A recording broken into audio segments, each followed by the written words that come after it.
Welcome to MapleWoodian.com podcast. On the phone with Dr. John Ramos, our incoming superintendent. How you doing, sir?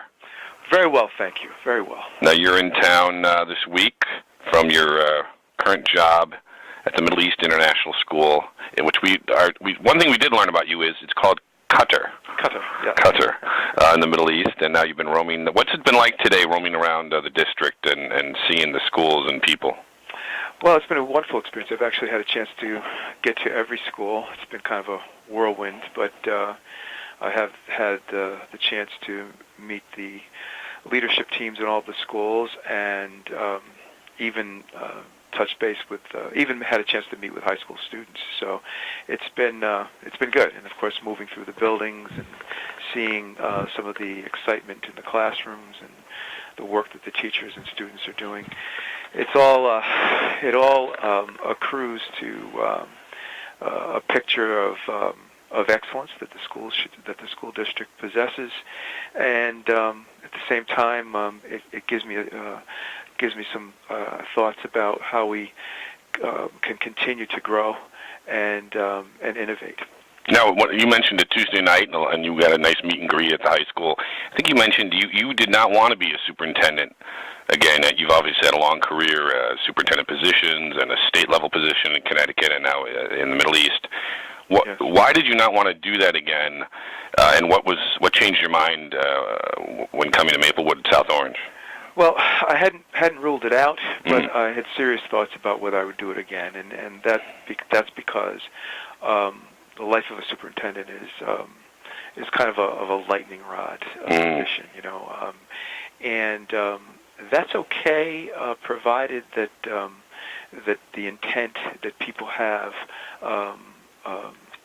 within the district is well placed. That is to say that adult agendas are not the rule of the day, but rather people are focused on and intentional about impacting the lives of children and ensuring that every child and every young adult in the system has the opportunity to, as you heard me say yesterday, maximize his or her propensity. Right. Now, one of the issues, obviously, that has come up is your time in Bridgeport. That was a difficult time. Although, from what I'm understanding, a lot of people saying a lot of it had to do with what you're discussing, some agendas and political fighting. It really didn't have anything to do with you, although you did have to leave. What would you say to people who are concerned about that? Because it sounds like it was not a great situation because of funding and other things, not having to do with yourself. Yeah. Well, I guess what I would want people to take away from that is that, look, the average tenure of an urban superintendent is 2.5 years. Right. I was fortunate enough to be there for 6.5 years. So I think that's its own testimony. That's not self-aggrandizement. It's just, I think, an objective enough comment to make about the fact that, hey, I was able to go home, which in Bridgeport is where I was raised. I wasn't born there, but I was raised there. Okay. And I was able to go home, as they say, and hopefully make a difference in the lives of children. And that's what it's about at the end of the day. Sooner or later, in a situation like that, you run out of runway. And you obviously have used that experience, and obviously it's only one part of a vast career that I think is very impressive. As many people would say. I want to hit you with a couple of quick questions. Sure. You probably are still getting your feet wet in the issues here, but perhaps not. One of the big issues we have, obviously, is state funding, which we get very little of, as you know. And how would you handle that in terms of how the budget this year and most years continues to go up with expenses, but our funding stays flat, or in some cases goes down? Do you think there's ways to get the state funding to improve, or how would you deal with it going forward? Well, it's true that I'm too new to really be able to say whether or not it's possible to impact that process. But certainly I would want to find out if there's a way to impact it, and if there is, I'd like to be able to coalesce around those people who are trying. Because in Connecticut, the state that I come from, right, there's been this constant tug and pull around this issue, dealing with an antiquated educational cost-sharing formula, trying to get it right in a modern-day context, so that children are treated fairly. And that's really, I think, got to be the mantra for whether it's a community like South Orange Maplewood or it's the state. The mantra's got to be equity and excellence. That's really what people need to be shooting for, and we need to figure out how to accomplish that.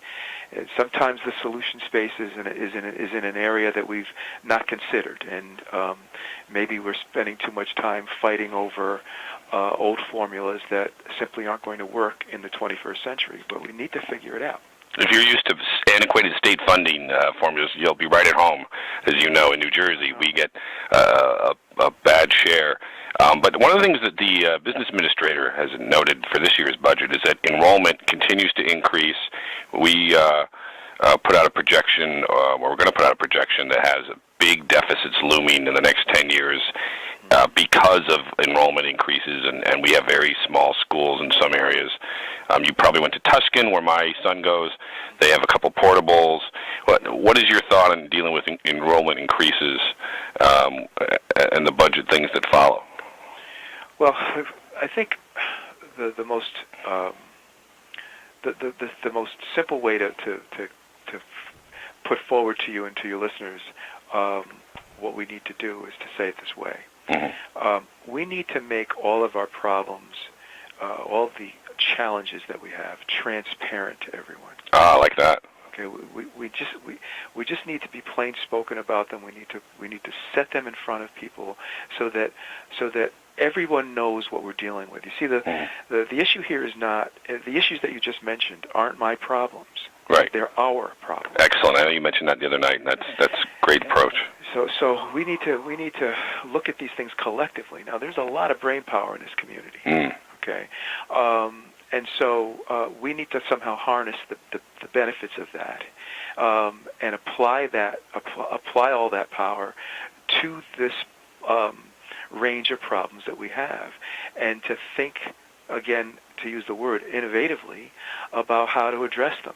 Now, as it relates to budget, it could be as simple as, look, the district has been committed to providing an excellent education from pre-K to 12. Right. If you go into the high school, you find a plethora of opportunities and options that students can access, for example. So is it going to be that we're going to have to reduce some of the options at the high school, for example, in order to increase our ability to teach reading at the elementary level? Is that what it's going to come down to? Well, I don't know. It does, or is conversely, does it mean that we're going to have to go out and create more meaningful partnerships with organizations and businesses that our citizens are connected with in order to bring more resources into the district? I mean, what are the right answers? And those answers come when the sense of urgency is created. That is to say, when the information has been made plain, it's been put in front of people, and people understand what the choices are. Okay? Because if we're solely going to rely on the tax base to maintain the quality that we're accustomed to, then we're fooling ourselves. Because the fact is that, and no one can dispute this, expenses go up, okay, but the cap holds down the resources that come into the district. That's the plain truth of it. That's how it is. And we can sit back and throw darts at each other, or we can sit down together and face the problem head on. You also said the other night, I believe, you're not a fan of standardized testing, which I can agree with that. And you know about the park testing problems that have been going on. What's your view on that as relates to our district and things like park or other expanded standardized testing? My feeling about testing is simply this. I think that testing has its place. I think that as a country, we're overplaying this accountability end. I think that this educational institutions are not businesses in the sense of making widgets or producing peanut butter. It's a different. Right. We're in the human development business. Okay. And you don't change. The elephant doesn't change his weight just because you weigh the elephant every day. Okay. So I think we overplay the hand. And the other thing mistake I think we're making as a nation, quite frankly, is by playing this accountability card so heavily, is that we're focusing our learning and teaching efforts on the tests. Right. Okay. Instead of on the joy of learning and on the range of opportunities and possibilities that students have when we sort of open up the gates and give them an opportunity to find their strengths, to focus on their strengths, and learn for the sake of learning. And what happens is that we instead introduce anxiety, we introduce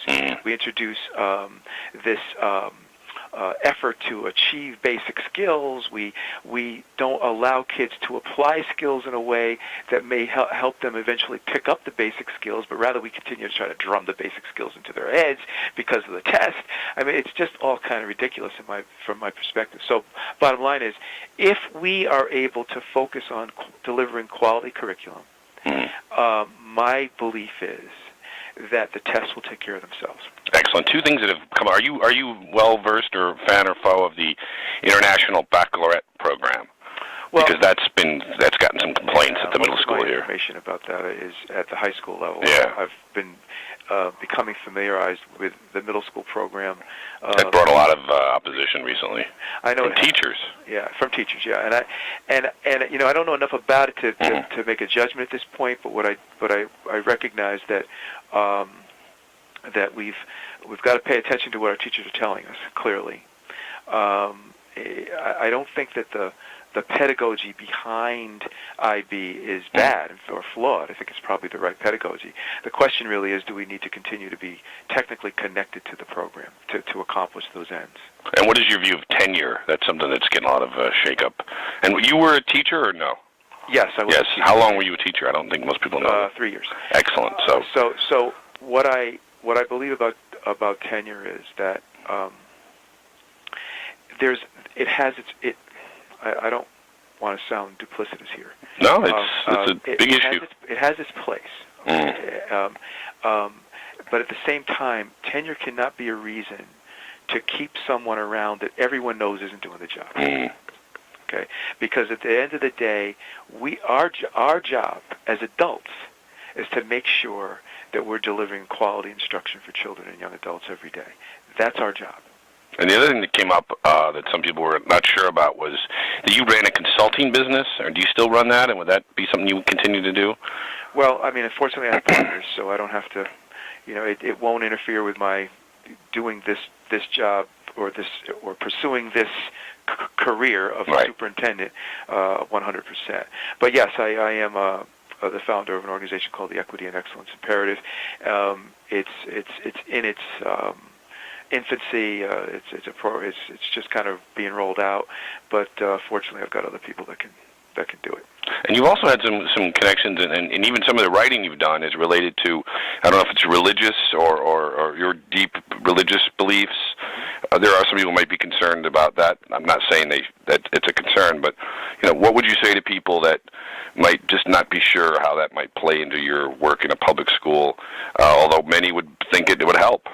Well, I mean, I would hope people understand that there's no intention on my part to try to promote any particular religion or any particular faith. Right. At the same time, I would hope that they would understand that that I try to conduct myself in an ethical manner, and that they would view that as a positive thing. Yeah. How do you think that helps you? Because that is, I think, something a lot of people look at positively is more of a ethical and positive approach to work that I know religious views and spiritual views play a part in. Yeah. Well, I can't. Obviously, I don't know what each individual carries in his or her head about this, but I do know that for me, every day is, I view every day as a gift, and I also view it as my responsibility to give back. And so, my effort is to try to conduct myself with a high ethical under a high ethical standard, and to model that behavior for others, and that's what I need to do, and hopefully that is something that people will appreciate. And so, what would be your first priority or your biggest approach when you take over a district, and as you've seen looking around the schools this week? Well, first priority is to listen. And frankly, I've got a room full of people waiting for me now, so I got to move. Is to listen. I need to pay attention. I need to find out what people feel is important, and then we'll work together to find the solution space.